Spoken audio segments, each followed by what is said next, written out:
Good morning, children. I, Babita Parmar, welcome you all in your own channel Physics की आवाज़, providing you physics easy notes. हम unit 4 कर रहे हैं, chapter number 6 work energy power. हमारा lecture भी 6 start हो चुका है और आज पढ़ने वाले हैं पोटेंशियल एनर्जी. इलेक्ट्रिकल एनर्जी हम कर चुके हैं. Now comes the potential energy. ना पोटेंशियल एनर्जी जो है ये वो एनर्जी है जो कि किसी भी बॉडी में उसकी पोजीशन या फिर कॉन्फ़िगरेशन के कारण जो एनर्जी अटेन होती है उसमें that is called as a potential energy. So the energy possessed by a body by virtue of its position. जब पोजीशन की बात करते हैं तो वी से पोजीशन मतलब रेफ़र हो रहा है to the height above the surface. Position refer to height above earth. ठीक है. Due to its position or configuration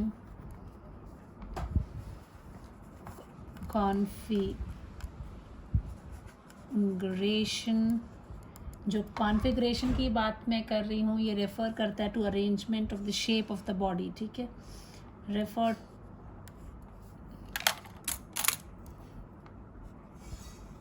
refer to arrangement or shape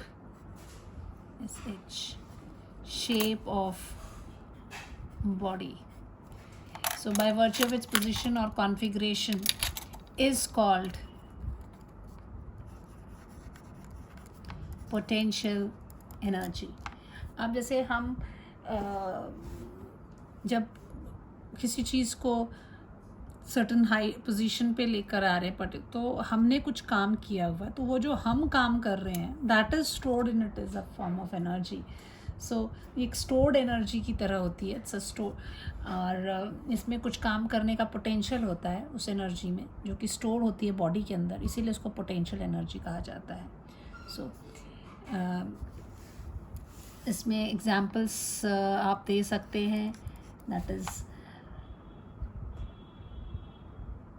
जो पानी है डैम्स वगैरह में पानी हाइट पे रुका होता है तो दे पजेस पोटेंशियल एनर्जी. ठीक है. So water stored in the reservoir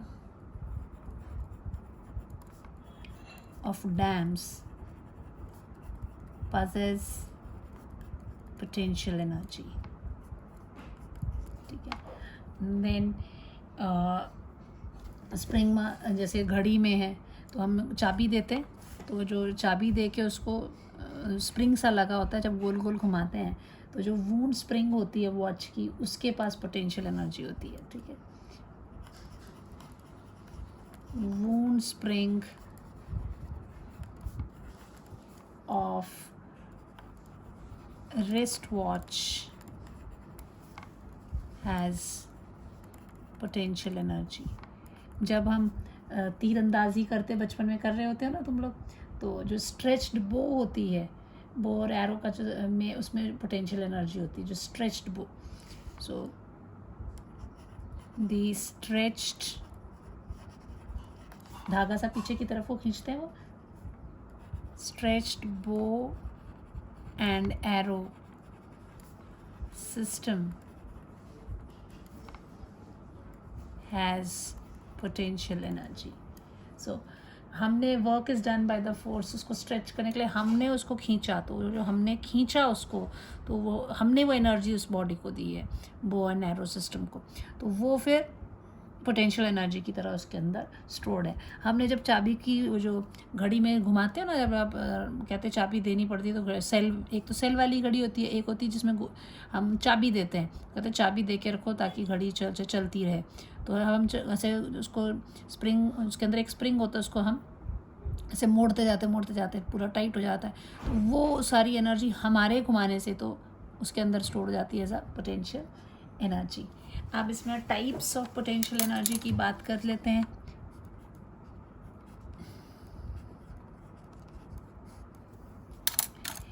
अब एक हम पढ़ने वाले हैं इसमें, that is gravitational potential energy.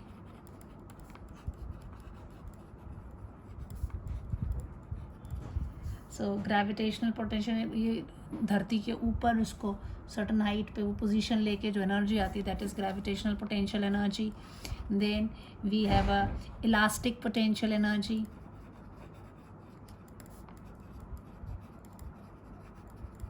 ये भी हम पढ़ने वाले हैं। डिफॉर्म कर रहे हैं शेप को, जैसे कि स्प्रिंग मास सिस्टम लेंगे, उसमें उसको खींच के ले जा रहे हैं स्प्रिंग को, तो उसको हमने स्ट्रेच कर दिया है और उसको या तो कंप्रेस कर रहे हैं, तो उस तरह से जब वो एनर्जी आएगी that will be your elastic potential energy.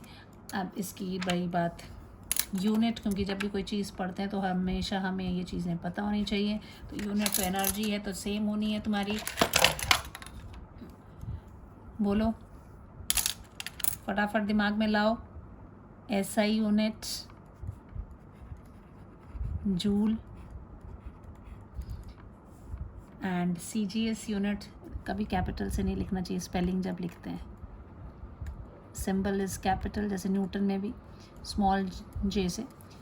S CGS that is अर्ग,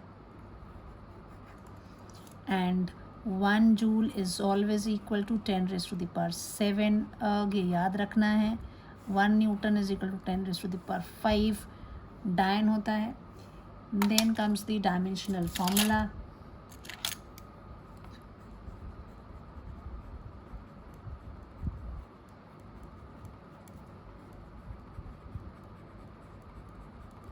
डायमेंशनल फार्मूला क्या हो जाएगा, द सेम, कोई भी मर्जी फार्मूला आता रहे, वर्क का जो है that is the same dimensional formula इसका भी होना है। तो ये बिल्कुल याद रख लो, ml² T-2 ही होता है, चाहे kinetic energy, potential energy, mechanical energy, work, every one is having the same unit.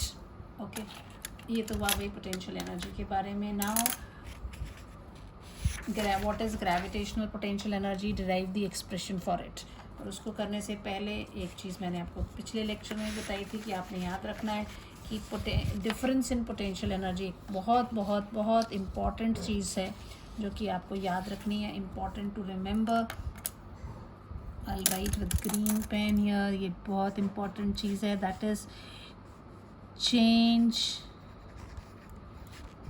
in potential energy is equal to negative work done by conservative force, that is your delta. You can say that is U final minus U initial is equal to minus work done by the conservative force। ये बिल्कुल दिमाग में बैठा लीजिए, इस definition को हम बहुत बार यूज़ करने वाले हैं फॉर्मूलाज निकालने के लिए, एनर्जीज निकालने के लिए, ठीक है। Now the next question is what is gravitational potential energy, derive expression for it. Question, what is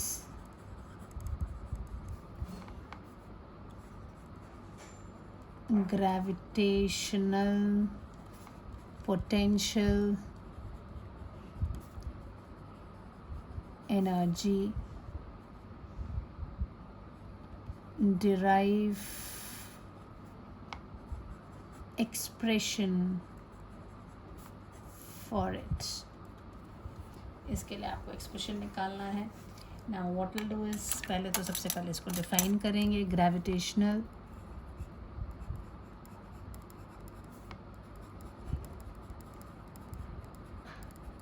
potential, बच्चों आप लोगों को ये ध्यान रखना है कि स्किप मत किया करो वीडियोस को, जब तक आप पूरा नहीं देखेंगे कोई उसका मज़ा नहीं है। मैं थोड़ा आपको लगता होगा कि बहुत पढ़ाई पढ़ाई पढ़ाई, कोई जोक्स नहीं, कुछ नहीं हो रहे, क्रैक सीधा सीधा मैडम पढ़ाते रहते हैं, but if you'll go through step by step everything, सिर्फ notes banana is not sufficient. Should listen what all things I am telling you. So gravitational potential energy क्या बताई थी बच्चे मैंने, कि जो energy body due to its position above the earth surface attain करती है, the energy possessed by a body due to its position, that is height above earth's surface,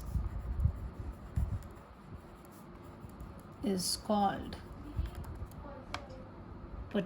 gravitational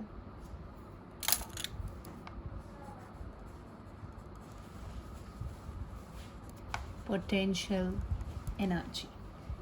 अब क्या करते हैं हम, चलिए हम मान लेते हैं this is the ground surface, this is ground earth surface है ना, इधर से दिस ये ले लेते हैं हम h1 हाइट, h1 यहाँ से h1 हाइट से बॉडी को मूव किया हमने से to h2 height. This is h2, right? Let m is the mass of the body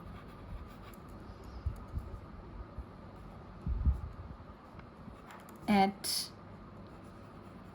height h1 above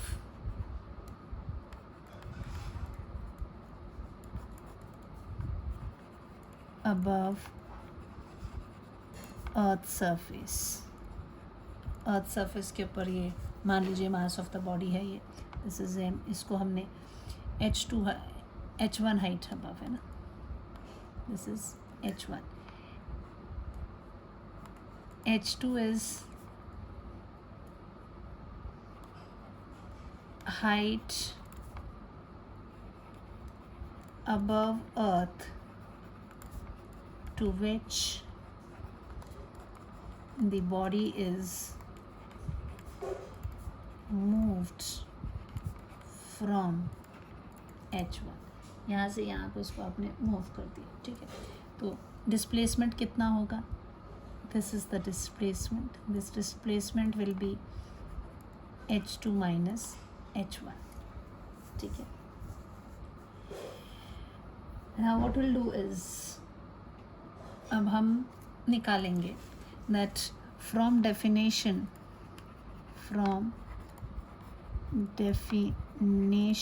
of change in potential energy क्या होता है,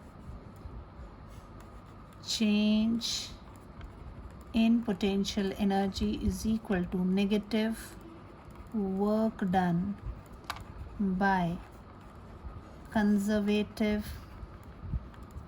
force. So this is U final minus U initial is equal to negative work done by the conservative force. This is my main equation. First ये definitions, from the definition of change in potential we have equation 1. अब हमने calculate करना है work done by the conservative force. कौन सा force है, the gravitational force है ना. Here gravitational force is the conservative force. So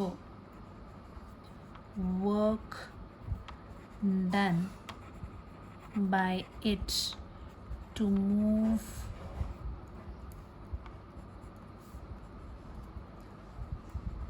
m from a to b will be, कैसे लिखेंगे इसको, a से p तक ले जाने के जो वर्क होगा, that is this work done by the conservative force means the work done by the gravitational force will be equal to, आप इस पर देखेंगे that gravitational force dot the displacement. Gravitational force is how much? mg. Displacement is कितना? h2 minus h1 cos 180 degree, as gravitational force and displacement vector are opposite direction,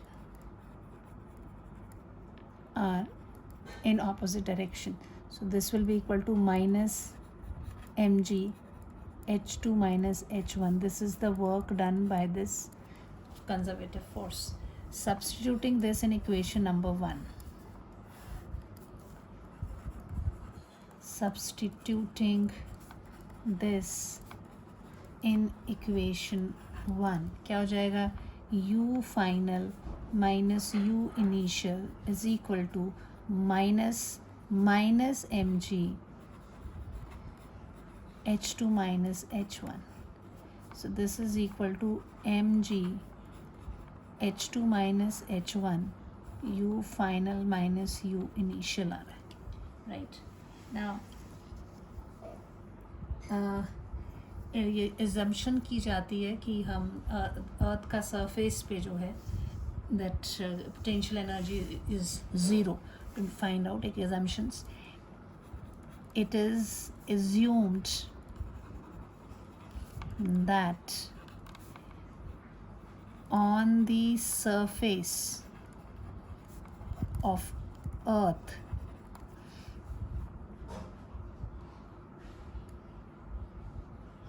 potential energy is 0. That is at h1 equals to 0. अगर h1 0 है then u initial जो होगी that will be 0. So equation 2,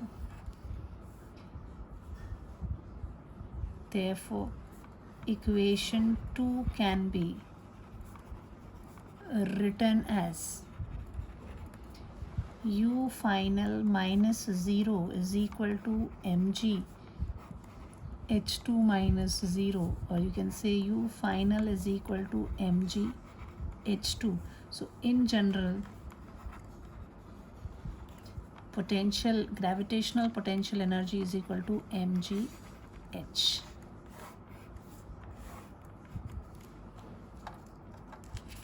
Yeah, gravitational potential energy, you'll write the symbol here is written as u, gravitational potential energy. Change in potential final minus initial है, इसको इसी definition से, ये सबसे important मैंने आपको कहा था ना, इसको लेके चलेंगे हम हमेशा. u final minus u initial is equal to minus work done by the conservative. अब हमने इसको पहले यहाँ ले लिया, यहाँ से वहाँ को कर दिया, तो दोनों का निकाह फिर कहा कि इसको इस वाले स्टेट को हम ग्राउंड पे जो होता है पोटेंशियल एनर्जी ऑलवेज टेकन है 0 एजम्पशन की गई है. स्प्रिंग मास सिस्टम में भी ऐसे ही करेंगे. तो सिंपल ये था work done by gravitational force, displacement mg था gravitational force, h2 minus h1 displacement था. दोनों का एंगल अलग, वो ऊपर की तरफ लेके जा रहे थे, ग्रेविटेशनल फोर्स नीचे को था, 180 आ गया. फिर ये minus mg h2 minus h1 आ गया. इस इक्वेशन को आके 1 में डाल दिया तो माइनस माइनस साइन चला गया. u final minus u initial is equal to this thing. और आप इसको it is assume that on the surface of earth potential energy 0, that is at h1 is equal to 0. अगर जो ये height h1 है इसको अगर हम ले देखें, अगर ये 0 होती तो potential energy h1 is 0, ui जो है वो 0 हो जाता. Therefore equation 2 can be written as u final minus 0 is equal to mg h2 minus 0. So it is u final is this. So in general you can write u is equal to mg h. ये आपका formula आ गया. कई books में आपको direct ही सीधा force लेके कि gravitational force के अगेंस्ट काम जितना है उतना ऊपर को लेके जा रहे हैं, तो ये इतनी हाइट पर जो एनर्जी अटेंड होती है दैट इज़ दिस ओनली, ठीक है। तो आपने चलना इस फॉर्मूला के ऊपर, इसीलिए मैं बार बार इंसिस्ट कर रही हूँ, ये इसको अपना बेस बना लो, that change in potential energy is equal to negative work done by conservative force. अब आते हैं हम नेक्स्ट क्वेश्चन पे, that is what is elastic potential energy, derive expression for it.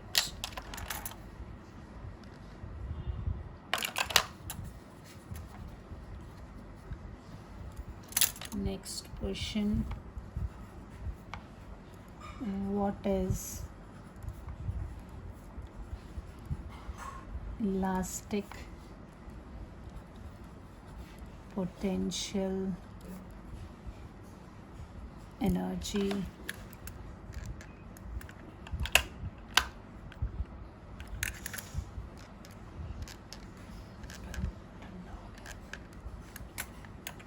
potential energy, एक minute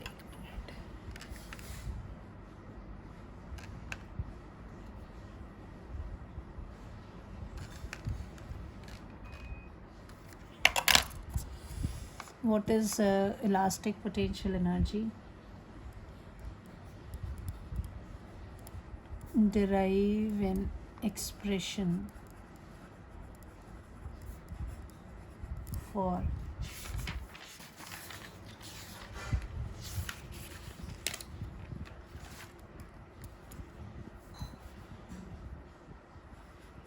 elastic potential energy of a spring। Spring की elastic potential energy जो आपको निकालनी है, ठीक है। पहले हम देखते हैं ये इलास्टिक पोटेंशियल एनर्जी, नाम तो मैंने अभी थोड़ी देर पहले भी लिखा था, है ना। इलास्टिक पोटेंशियल एनर्जी क्या है, द एनर्जी पजेस्ड किसके कारण हो रही है, deforming shape, that is compress कर दिया या उसको आपने स्ट्रेच कर दिया स्प्रिंग को, उसके कारण। सो the energy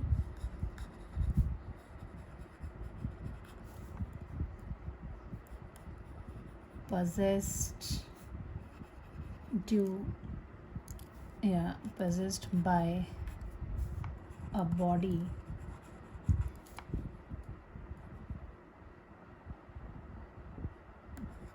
due to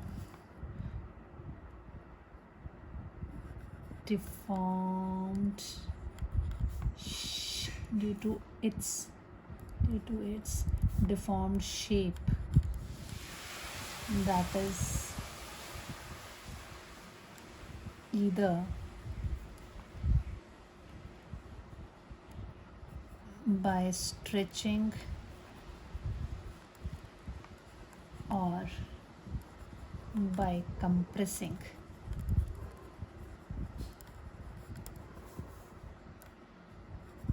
is called elastic potential energy, ठीक है। अब देखते हैं, इसको भी कर लेते हैं। सो ये तो डेफिनेशन हो गई, अब इसको निकालना है, तो हम स्टार्ट तो वैसे ही करेंगे। स्प्रिंग मास सिस्टम ले लेते हैं, स्प्रिंग की वैल्यू तो उनकी निकालने को बोली है। अब मान लीजिए ये आपका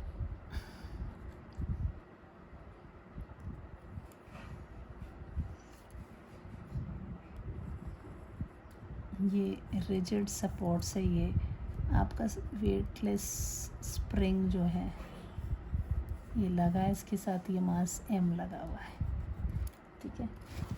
सो यू हैव दिस, इसको मान लीजिए ये इसकी जो पोजीशन है, दैट इज़ रिलैक्स पोजीशन जो होगी, this is the relax position. ये इधर से हमने मान लो इस पोजीशन तक लेके आते हैं, ये इधर से x1 पोजीशन तक ले गए, फिर इसको यहाँ से मतलब यही मैं इधर ऐसे खींच देती, थोड़ा सा इसको ऐसे ऐसे खींचा और ये इधर आ गया, है ना। तो ये अपनी इससे कितना आ गया, x1, xi ले लो, इनिशियल पोजीशन ले लेते हैं चाहे, फिर और खींच के लेके गए, मान लो ये यहाँ आ गया, तो ये यहाँ से यहाँ कितना चला गया, x फाइनल। तो जब हम इसको खींच के ले जा रहे हैं तो हम इसको इसको एनर्जी दे रहे हैं, वो एनर्जी इसके अंदर stored as an elastic potential energy, ठीक है। नाउ ओ जो है, हम इसकी मान लेते हैं कि रिलैक्स पोजीशन है, ओ इज़, ये रिजिड सपोर्ट है, रिजिड सपोर्ट, यहाँ से इसको स्प्रिंग को हमने ऐसे खींच, जितना ज़्यादा ये खींचता जाएगा ऐसे, और ज़्यादा खींच गए तो उसको उधर तक लेके गए, ठीक है। तो O is relaxed position of spring mass system, ठीक है। xi, that is initial position of spring mass system, xf final position of spring mass system. Then you have a spring force is also acting, restoring force. यहाँ पर जो आपका restoring force होगा वो इस तरफ को लगेगा, that is a spring force, ठीक है।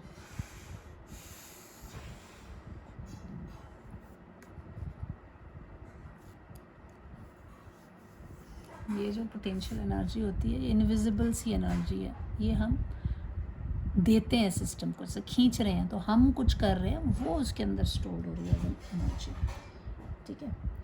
सो इसको हमने मान लीजिए एक x से फाइनल पोजीशन है इसमें, so fs is this spring force, fs ले लेते हैं, this is a spring force और restoring force,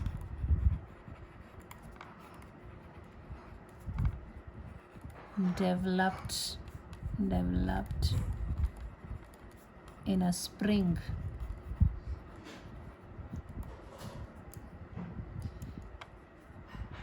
which try to bring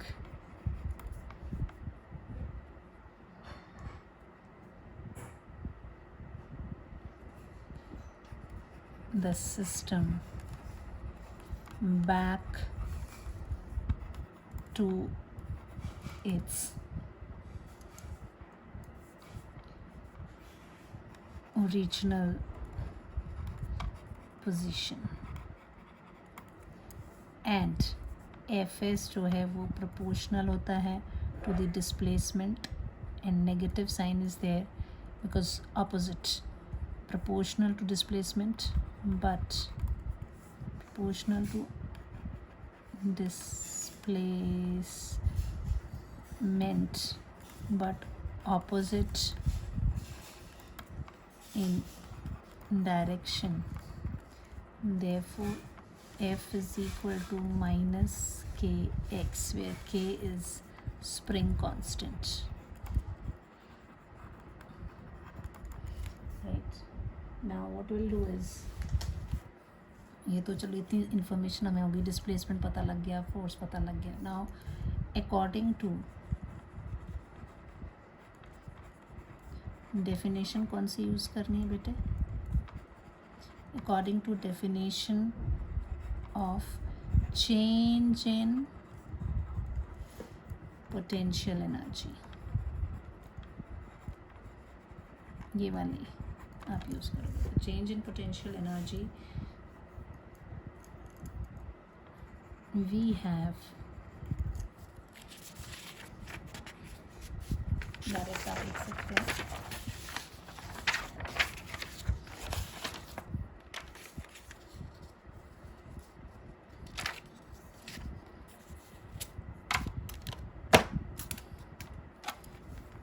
U final minus U initial is equal to negative work done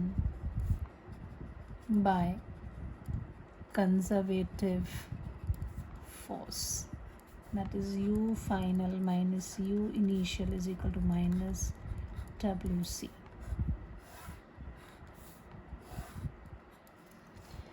In this case,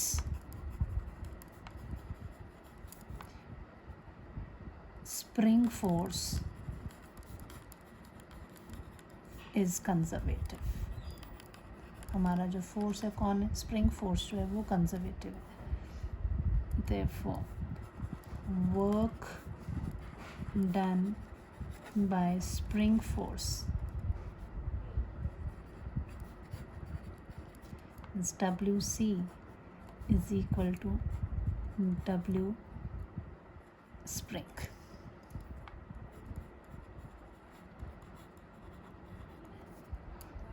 W S जो होगा that will be equal to, अब spring force यहाँ पे जो लग रहा है एक जगह से दूसरी जगह उसको शिफ्ट कर दे रहे हैं. सो इट्स अ वेरी, ये वेरी कर रहा है because F is equal to K X है ना. Spring force it's not constant here. कहाँ गई ये ग्रेविटेशनल फोर्स था वो कॉन्स्टेंट है. This is F is equal to K X. कैसा है ये? वेरिएबल है बिकॉज जैसे जैसे एक्स की वैल्यू बढ़ती जाएगी इसकी वैल्यू भी उतनी ज़्यादा स्ट्रॉन्ग, जितना दूर जाएगा उतना ज़्यादा स्ट्रॉन्ग होता जाता है. तो ये वेरिएबल है, इसीलिए हम वेरिएबल पे कौन सी this F S is equal to work done by variable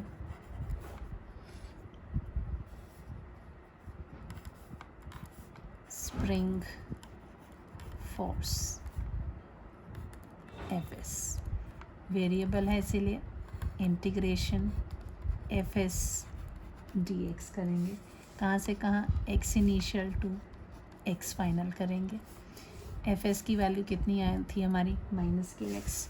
हम लिखेंगे इंटीग्रल का निशान x initial X final minus के एक्स डी एक्स. इसमें के कांस्टेंट है, बाहर ले जाते हैं, नेगेटिव साइन भी बाहर ले जाते हैं. आपके पास बचता है X T X, X initial X final. This is equal to minus K, ये हो जाएगा X square upon 2. Lower limit X initial X final, this will be equal to minus half K. Bracket के अंदर आ जाएगा X final का square minus X initial का square. This is the work done by this conservative force. इसको उठा के equation number 1 में डाल दीजिए. कुछ नहीं किया हमने, सिर्फ स्प्रिंग फोर्स से उठा के ये निकाला. Substituting in equation 1, substituting in equation 1 क्या हो जाएगा? u final minus u initial, हमारे पास आएगा u final minus u initial is equal to, negative है तो वो ऑलरेडी नेगेटिव था हमारा, minus half K X final का स्क्वायर माइनस एक्स इनिशियल का square. This is equal to u final minus u initial is equal to half K X final का square minus X initial का square. ये आपका आ गया. ठीक है, अब इसमें भी जो एजम्पशन है दैट स्प्रिंग मास सिस्टम जब रिलैक्स पोजीशन पे होता है, कोई रेस्टोरिंग फोर्स उस पर एक्ट नहीं करता, तो उस वक्त उसकी पोटेंशियल एनर्जी ज़ीरो है. So when spring mass system is in relaxed position, no restoring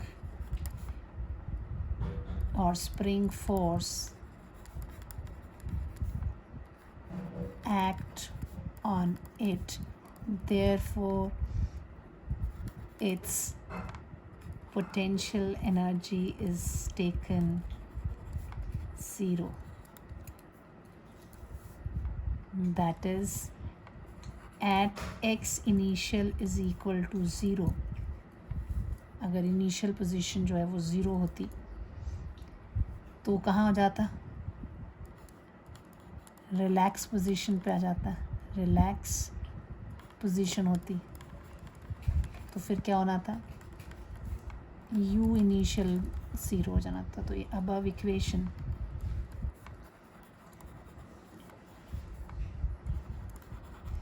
will be what? U final minus 0 is equal to half k x final का square minus 0 का square.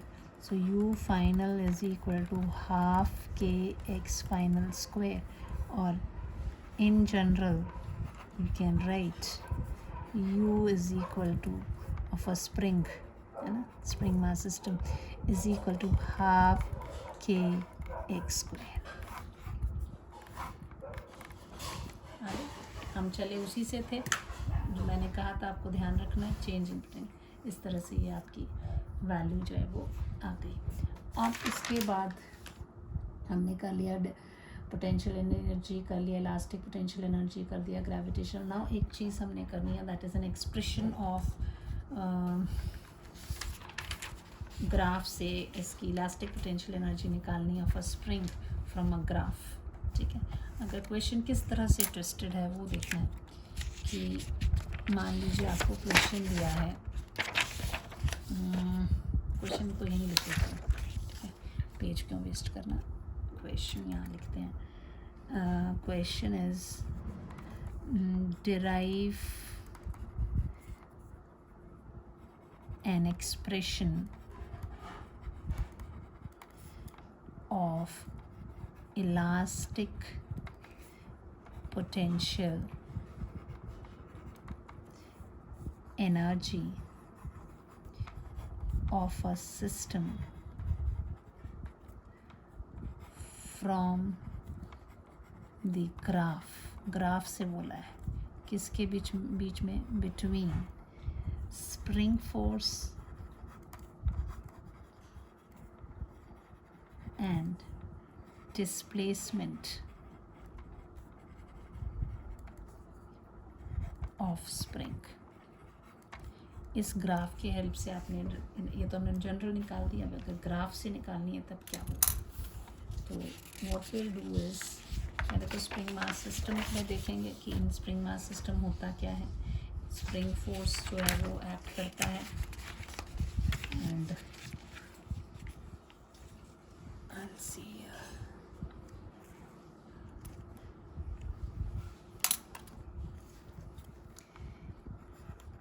in spring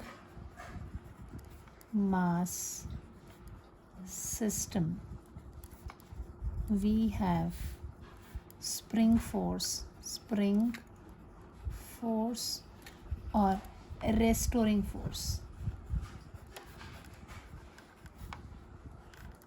Fs,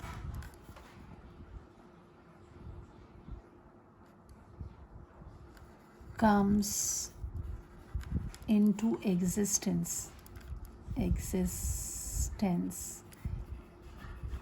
whenever spring को आप क्या करते हैं, spring is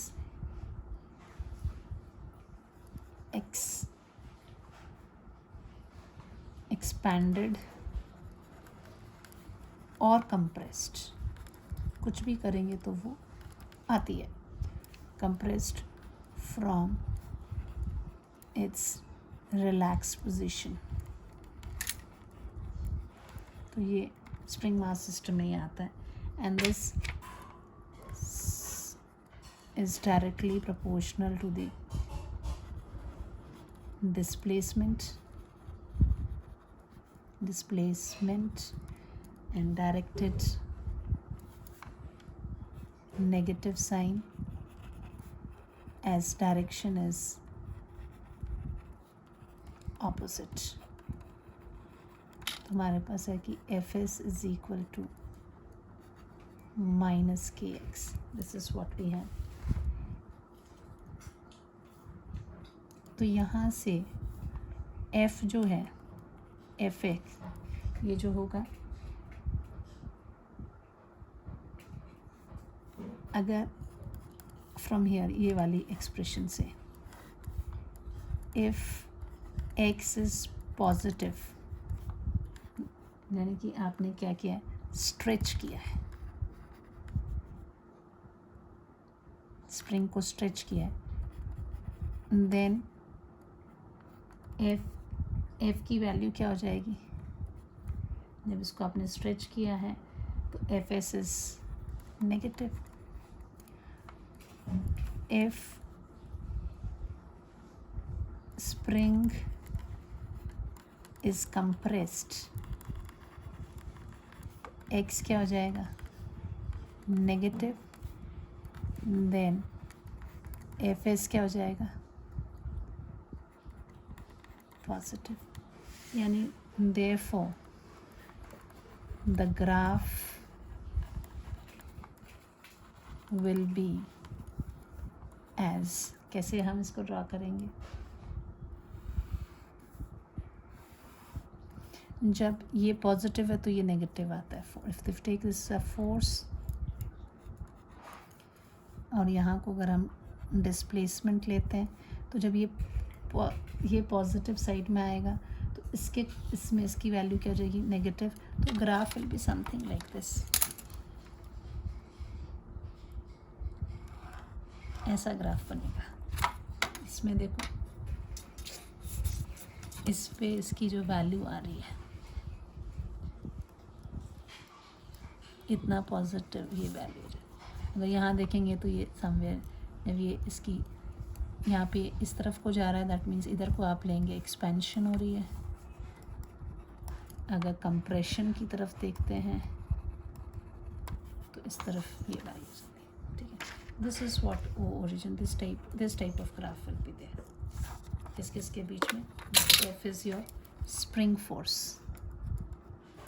or the restoring force, और ये आपकी displacement है. This is your displacement and this is what we have. Now मान लो कि इसमें हम ये लेते हैं कि ये XM जो है मैक्सिमम डिस्प्लेसमेंट है. XM इज मैक्सिमम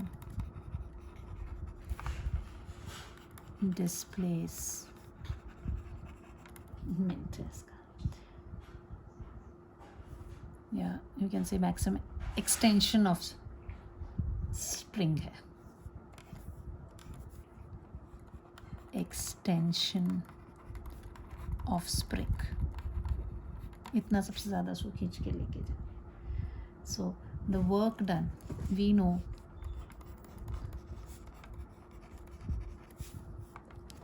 ये क्या फोर्स एंड डिस्प्लेसमेंट है. We know in force displacement graph, work is equal to area under force displacement graph. This will be equal to what? ये this O, this is A, this is B. So I can write this is area under force displacement graph की बात हो रही है. That is equal to area triangle O A B which is equal to क्या, half into base into height. What is the base here, your half into O A into A B which is equal to what, half into O A is how much, that is your XM into A B आपका कितना हो जाएगा, that is your, if is this negative, this is equal to half into xm into minus kx, right? So this is equal to what? This is equal to negative half k xm ka square. This is the work done, and this work is equal and opposite to the external force acting on the spring. So external force के लिए हो जाएगा तो work done होना है by external force कितना हो जाएगा, work by external force will be positive half k xm square. तो ये एक्सप्रेशन आ गई आपकी वर्क डन. कई बार अगर क्वेश्चन आपको इस तरह से दे देते हैं कि आप शो करें कि दिस एरिया जो है work done is equal to the area, यहाँ तो हम सीधे प्रॉपर्टी यूज़ कर रहे हैं ना कि एरिया से हम वर्क पे आ गए. और आपसे क्वेश्चन थोड़ा सा ट्विस्ट कर दिया जाए यही वाला, using this graph,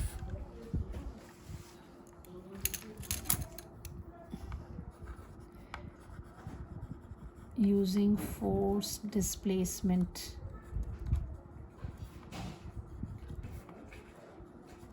graph, show that work done by spring force is equal to area under curve. ये होगा. आप क्या करोगे, आप सीधा लिखोगे इन spring force is proportional to the displacement,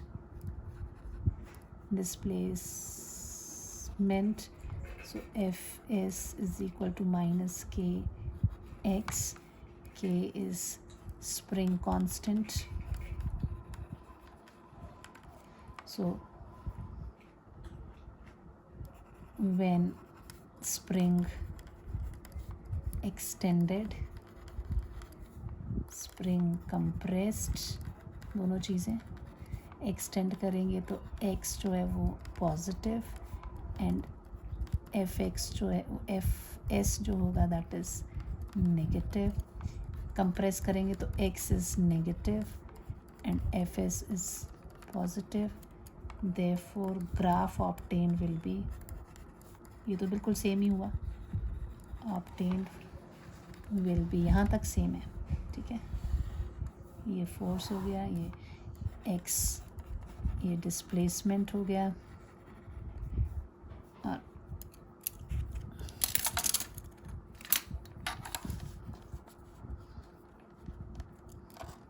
बिल्कुल सेम ही है लेकिन स्टार्ट लेना अलग होगा, ठीक है.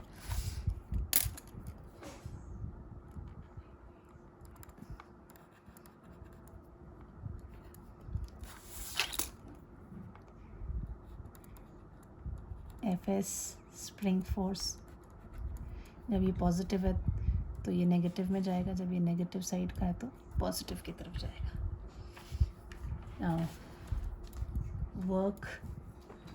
Work done by spring force will be equal to integral, क्योंकि spring force is variable, this is variable force, X के साथ उसकी वैल्यू चेंज हो रही है.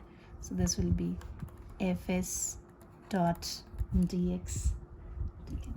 और you can write simply magnitude दे रहे हैं तो अदरवाइज Fs ds है तो उसकी डायरेक्शन तो अपोजिट है, नेगेटिव में ही जाना है. You can write it as 0 to xm तक उसको एक्सटेंड किया तो दिस इज, ब्रैकेट में लिख देती हूँ, minus kx dx, this is equal to minus के बाहर चला जाएगा x dx 0 to xm तक, दिस इज माइनस के x square upon 2 lower limit upper limit, this will be minus k by 2 xm square minus 0 square, upper limit minus lower limit, minus half k xm square. This is what I have. This can be written as work by the spring force will be equal to minus का sign हटा रही हूँ मैं, half, this can be written as into minus k into x m लिख रही हूँ, और x M को अलग से भी लिख रही हूँ, ठीक है. This will be equal to what, half, what is minus kxm, that will be equal to your spring force into what is this xm, this is equal to the, इसको चाहे मैं ऐसे displacement है ना. नेक्स्ट स्टेप में I can write this is half into इसको a, इसको b, I write this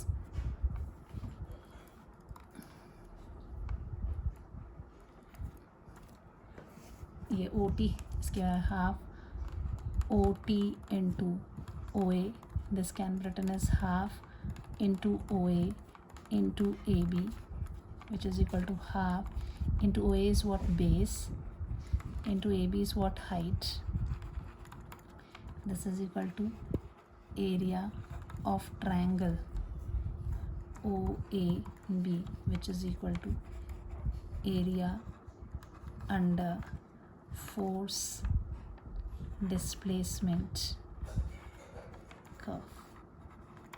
वहाँ पे हम यहाँ से चल लेते हैं, यहाँ हम इसको अगर बोल देते हैं कि स्प्रिंग सिस्टम के भी एरिया के, तो क्वेश्चन ट्विस्ट सेम चीज़ है, लेकिन पिछले वाले क्वेश्चन में बस हम उसकी एप्लीकेशन यूज़ कर रहे थे कि हमको मालूम है कि work is equal to area under, तो हम वहाँ से लेकर प्रूव कर रहे हैं वर्क इतना आ गया. ठीक है, यहाँ हमको बता रहे हैं कि वर्क जो है that is equal to area, यहाँ हमें पता नहीं है, तो हम पहले ये ग्राफ इसका ड्रॉ करेंगे, फिर वर्क से शुरू हुए और सीधा पहुँच गए area under the curve. So this is what we have in this lecture.